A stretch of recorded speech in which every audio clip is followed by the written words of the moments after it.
Good morning, once again from Maryland Business Roundtable for Education. Thank you guys so much for joining me again for Coach Tashi on Tuesdays as part of our Facebook Live with our Way to Be at Home, which we will be tackling issues and speaking about issues such as college, career, athletics, and many other topics. Once again, I'm Tashi Williams. I am the program coordinator in Wicomico County, and I work out of Wicomico County High School. So, first of all, I gotta let you know I was feeling in total coach mode today, so I put my hat on. This is how I am at practice, and I was looking for my whistle, couldn't find it, but we're gonna work through it anyway.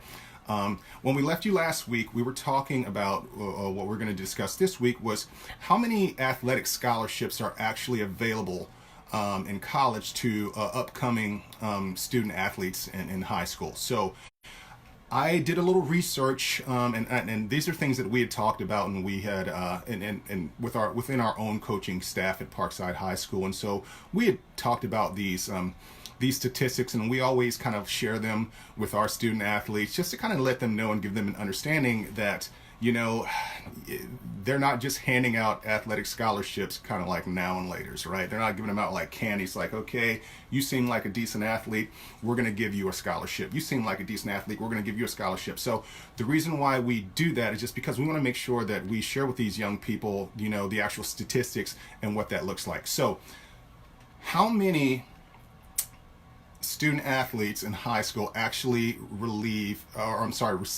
some kind of financial assistance in regards to like scholarships, so athletic scholarships. So we did like I said, we did our research. So 2%, only 2% of student athletes coming out of high school receive athletic scholarships. Now that sounds, borderline frightening, but there's a couple of different variables. So you have to take certain things into consideration. So at any time in the United States, and I'll kind of go back really quick. I got this information off of the NCAA website. NCAA is the National Collegiate Athletic Association. So that's the governing body for college athletics. So I got this, and I think this was posted in 2018. I think that's one of the most recent ones.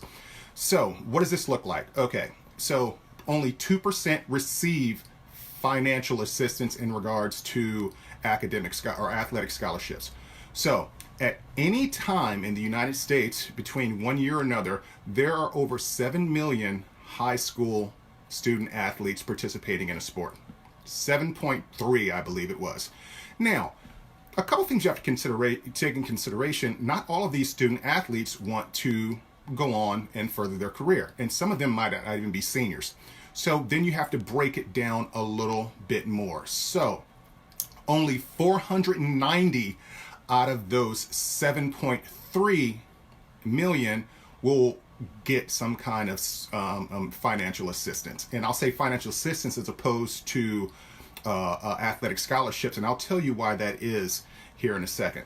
So the governing body, NCAA, they recognize three divisions, right? So they Division 1, Division 2, and Division 3 athletics are recognized within for the NCAA. So, and just for local people, just kind of keep it local. So the University of Maryland would be considered like a Division 1 college.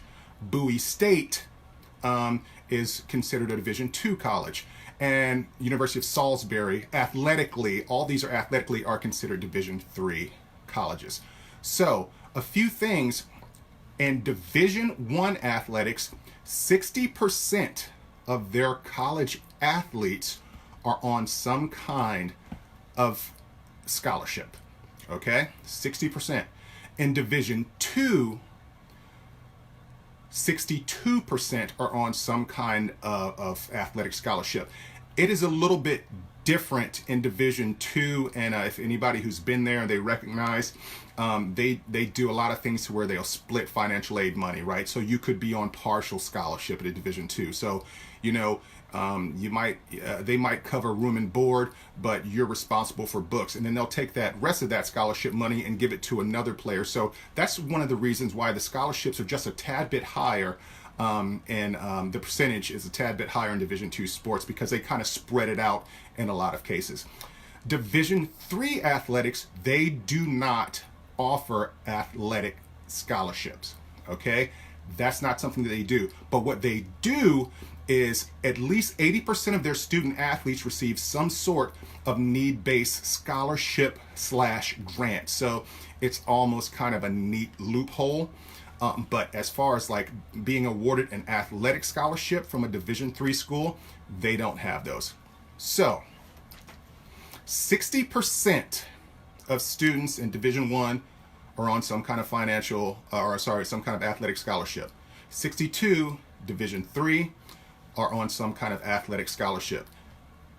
So kind of to break this all down, and like I said, it only says 2% of athletes coming out of high school receive an athletic scholarship. But like I said, that can get a little confusing and it can sound a little scary. And the last thing I ever want to do is discourage any young student athlete to kind of go out and, you know, to work as hard as they need to work to achieve their ultimate goal. So that's not meant to be scary. These are just the statistics. So at the end of the day, you kind of have to figure, okay, what does all of this mean? Okay. First things first, you have to recognize when you are getting recruited. So if you're getting recruited from a high school, if you're getting recruited from a club team, if you're getting recruited from an AAU team, you are not the only student athlete that recruiter is looking at, okay? They have regional recruiters. So if, let's say, a college is looking for a right-handed pitcher and they come down here to Wicomico County High School and they're recruiting this student athlete as a right-handed pitcher, understand that that's not the only player that they're looking at, okay? They have regional recruiters. They are looking at 5 to 10 other student athletes who play your exact same position. So you start looking at these percentages, they're not 100%, okay? They don't have the resources to just give out scholarships to people who they really like and who they think is going to be a great asset to their team. It doesn't work like that. So 60% is fairly high for the people who are in there, you know, who are part of those athletic teams, but it's not 100%. They only have a set amount of scholarships or scholarship money that they can divvy out per year. So nothing is guaranteed. What does that mean? That means you have to continue to separate yourself. Separate yourself athletically, separate yourself academically, separate yourself in regards to how you carry yourself as an individual, separate yourself in the community, okay?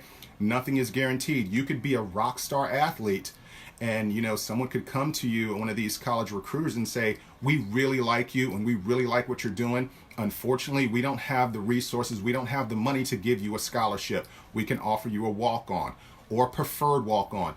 Absolutely nothing wrong with those either. You hear stories, you know, time and time again about these student athletes who go on as a walk-on and they make the team and then they get scholarship a year down or so of the road, they get an athletic scholarship, and that's great.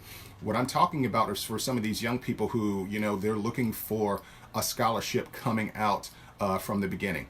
So always remember, separate yourself in all the ways that I just named. Leave no doubt, leave nothing to chance. Never leave anything to chance. Be the best version of yourself academically, personally, that you could possibly be. Leave nothing to chance. Once again, thank you all so much for joining me. I will not be here next week, but I will be back the following week. But please join us next week.